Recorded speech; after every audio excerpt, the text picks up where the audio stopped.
Hey guys, my name is MacKenzie and welcome back to my channel.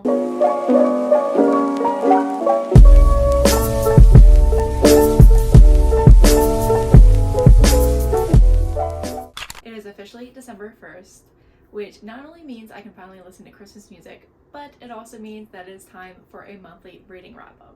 So in today's video, I'm going to be talking about all the books I read in November. So I read 9 books in total this month, which is pretty average for me. I read about 8 books per month. So let's break down all the books that I read. I only read 3 physical books and the rest were on Kindle. I also listened to an audiobook for the first time, so I'll talk about that experience a little bit more when I get into that book. But out of the 9 books that I read, 1 was a classic, 2 were historical fiction, 3 romance books, 2 mystery books, and then 1 short story. In November, I kind of told myself that I was going to be on a book buying ban, which was why I was reading so many books on Kindle. I actually found a lot of popular books on Kindle Unlimited, so I was trying to save money, but it was Black Friday, so I still bought a bunch of books. So stay tuned for a book haul because I have lots of books coming in the mail. So in the beginning of the month, I wasn't really sure what to read. I wasn't really in the mood for anything. So I decided to pick up a classic, and that book was The Great Gatsby. I'm sure everyone has heard about The Great Gatsby. You probably saw the movie or read the book in high school. So if you don't know what The Great Gatsby is about, it basically takes place during the Jazz Age of the 1920s, and it takes place in Staten Island and New York. The story is about a wealthy man named Jay Gatsby, and he just throws the most crazy, insane parties, and almost every night there is a party at his house. But what is crazy about his parties is that everyone who goes there, they never actually meet the host, they never see Gatsby around, so they don't really know anything about Gatsby. They assume that he's this mysterious man. But Gatsby throws these parties because he has an obsession from a former lover named Daisy. And Daisy is actually married to another man. So the story, you kind of have past lovers trying to rekindle. The story is told through Nick Carraway, who is Jay Gatsby's neighbor. So it's kind of his point of view, and he kind of sees everything that is happening with the different characters from his eyes. Now, I did enjoy this book. It wasn't anything amazing, that TikTok saying where it's it was good, but I was expecting it to be great. So I rated this book 3.5 stars. I think that if you're trying to get into classics, The Great Gatsby is a good place to start. So the next book I read in November is called The Book Thief, and this is a historical fiction book. And if you follow my Booktok, then you know that I love reading sad books. I don't know what it is, but I'm just a sad book girly. Any book that will make me cry, it's the book for me. So The Book Thief takes place in Germany during the Holocaust between 1939 and 1943. And this story follows a young girl named Liesel.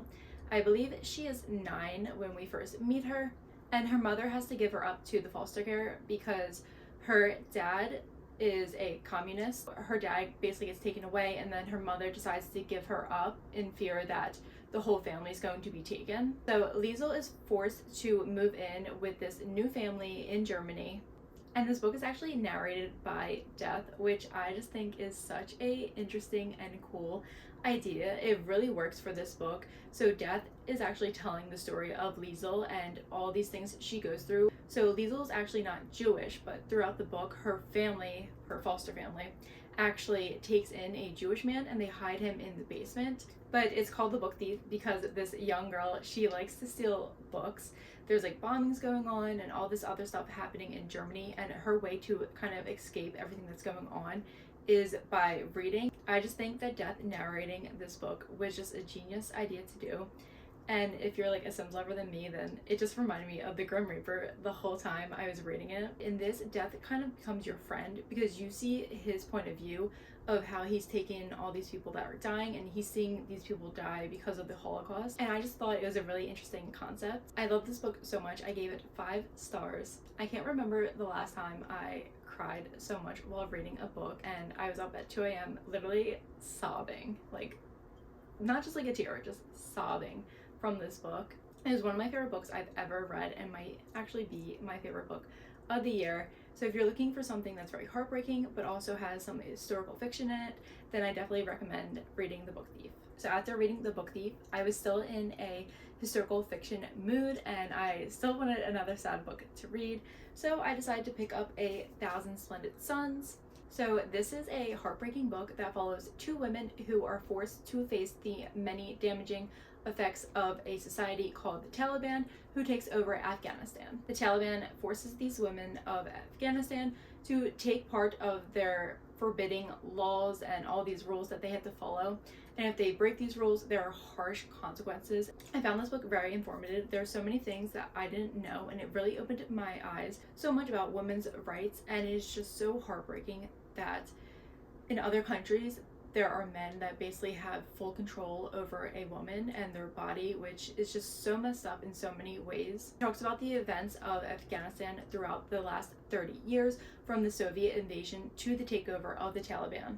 I thought that this story was beautifully written, so sad, and yet eye-opening, and just his writing is perfection. After reading 1,000 Splendid Suns and The Book Thief, I was like, okay, I need a break from sad books or I'm gonna lose my mind. So I decided to pick up a mystery/thriller book, and that book is Rock, Paper, Scissors by Alice Feeney. So this book follows a couple who are having a lot of marriage problems. They're kind of on their end of their marriage, of whether or not, like, should we stick together or should we get a divorce? And this couple, they went a trip to an isolated location for a weekend. So in this book, you get both point of views from the husband and the wife. During this weekend vacation, strange things start to happen. Both the husband and the wife realize one of the other is lying, and they've been telling lies. And one of them might not make it out alive. So that's just crazy. This is the 4th Alice Feeney book I have read, and I had such high expectations for this book. I've been wanting to read it for a long time, and this might be an unpopular opinion, but I didn't love this book as much as everyone else does. I feel like this book had a lot of potential to be great, but I found it very boring at times, and when it finally started picking up towards the end, the ending was just anticlimactic. It was kind of like, okay, that's the end, like, and I was just like, oh, like, okay, I wanted more drama. I wanted something darker and, like, more gory. I believe I rated this book between a 3 and 3.5 stars. Since I've read other Alice Feeney books, I kind of saw the plot twist coming. I feel like her books are very similar with their plot twists. One thing I don't like about her writing style, I don't know if I'm the only person that has noticed this, but she puts in a lot of life quotes and a lot of figurative language in her books. And don't get me wrong, like, I don't mind a life quote or figurative language here and there, but she puts one on almost every single page. Like, at one point I was just writing down every single one she was putting in the book. Like, it was just overwhelming, and I felt like it took away from the actual book and the plot of the story. But if you're looking for some sort of mystery to read this winter, then I would still recommend reading this book. So after reading Rock, Paper, Scissors by Alice Feeney, I was kind of in a small reading slump, and I decided to try to read another mystery book. I've been seeing a lot of people read this book recently, especially on Bookstagram, so I decided to pick it up for myself. The book follows a young woman. I believe she is in her 20s, and she just recently got out of jail, but she found a job as a housemaid / like nanny for this super rich family. And the family that she nannies for, they don't know that she recently got out of jail. When she starts working for this family, everything is going fine, but then the wife of the family starts acting a little strange and starts becoming very rude to the housemaid. Like, this wife is literally psychotic. Like, she will make the whole entire house a mess just for her to clean it up, and the housemaid, like, literally sees her making this mess, and she just does all these little things to kind of irritate the housemaid. So one of these days, the housemaid meets the gorgeous husband, and you kind of know what happens there. The crazy wife, the gorgeous husband, and the housemaid, you know. So this love triangle forms, and all this other crazy stuff happens, but you're just gonna have to read the book to find out what happens at the end. I rated this book 3.75 stars. Even though I really enjoyed it, it wasn't exactly a 4-star read because it reminded me a lot of The Last Mrs. Parrish, I believe it's called, and also of this book called The Wife Upstairs. I felt like the books were very similar. But what I did like about this book is that it was very fast-paced. I love how crazy the women were in this book. Like, I support women's wrongs.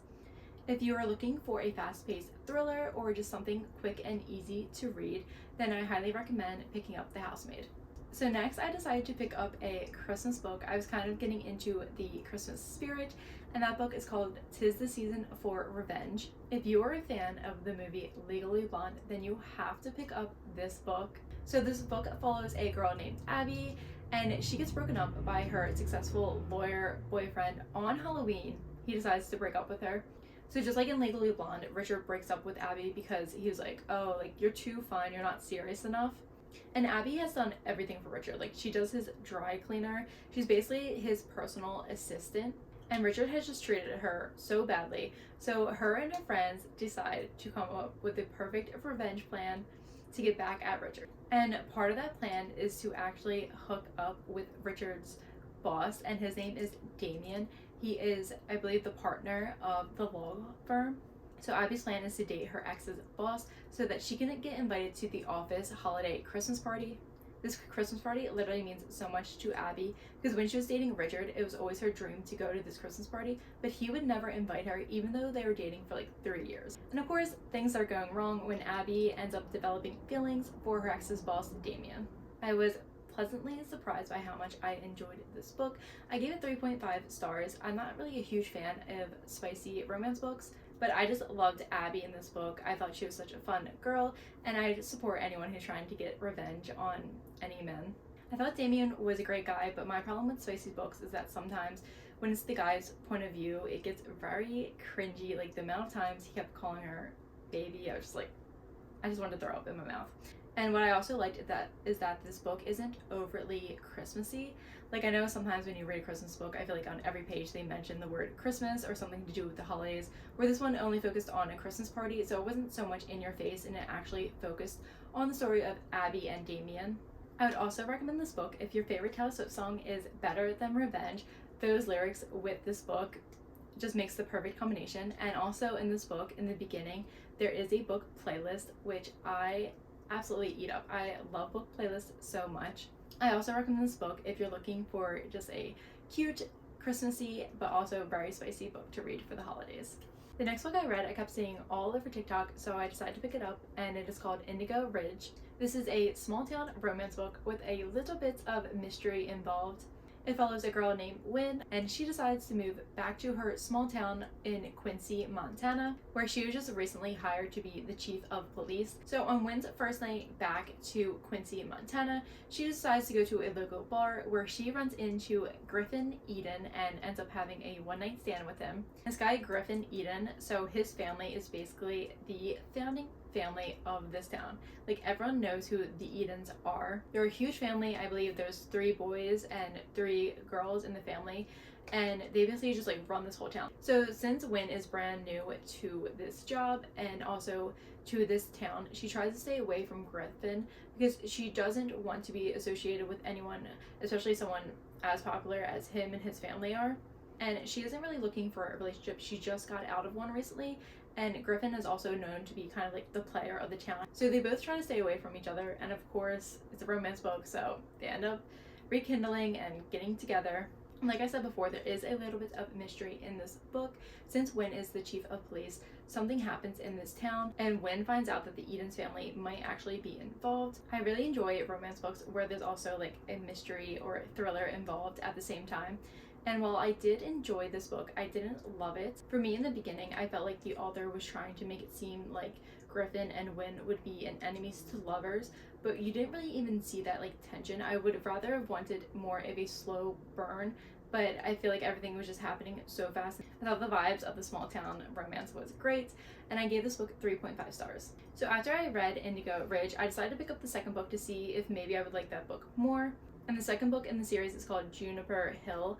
I believe there's 4 or maybe 5 books in the series, and I think each one follows the siblings of the Edens family. So the second book follows a girl named Memphis, like Memphis, Tennessee, yeah. Her name is Memphis, and the boy's name is Knox. And Knox is the brother of Griffin, so he is part of the Edens family. And the book follows Memphis, who recently is moving from New York all the way to Montana. Why anyone would do that, I don't know. I've never been to Montana, but I do love New York. And she's moving to Montana from New York because she's trying to escape her controlling family, especially her father, who is super rich and famous and popular. He owns a bunch of hotels called the Ward Hotels, and she's leaving that life with I believe he's maybe 6 months or maybe a 1-year-old child. This is going to get a little confusing, but bear with me. I'm going to try to explain it the best way I can. So basically, Memphis ends up taking this job with Eloise. Eloise is part of the Edens family. She is one of the sisters, and she is Knox's sister. Eloise owns the hotel.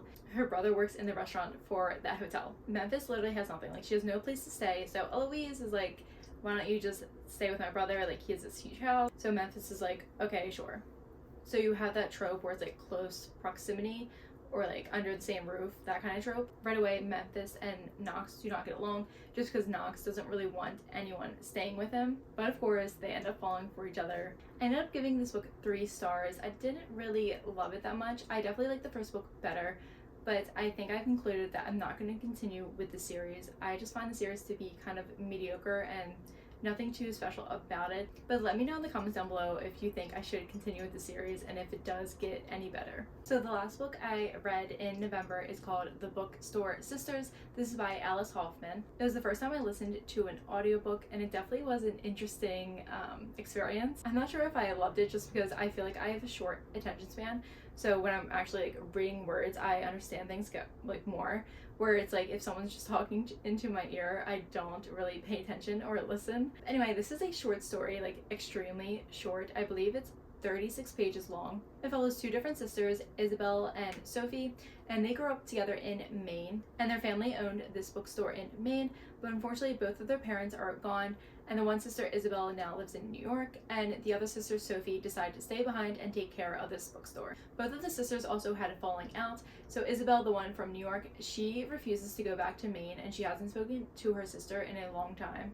But one day, Isabel receives this mysterious letter in the mail, and it kind of takes her back to past memories, and she realizes that she has to go back to the island of Maine. But when Isabel gets to Maine, her perspective, it kind of changes about family, life, and independence, and both sisters start to rekindle their relationship. I gave this book 3 stars. I enjoyed it, but nothing really stood out to me. I just feel like it was a quick, easy read. There's nothing I disliked or really loved about the book. It was kind of like middle ground in between. It was just a very short, easy book to read. So those were all the 9 books I read in November. If you decide to pick up any of these books, I definitely recommend reading The Book Thief and 1,000 Splendid Suns. I'm going to be posting a video where I blindly pick my TBR for December, so make sure you subscribe to my channel so you don't miss out on any of my videos. Let me know in the comments what books you read in November and which ones were your favorites. Thank you guys so much for watching my video, and I'll see you in the next one. Bye!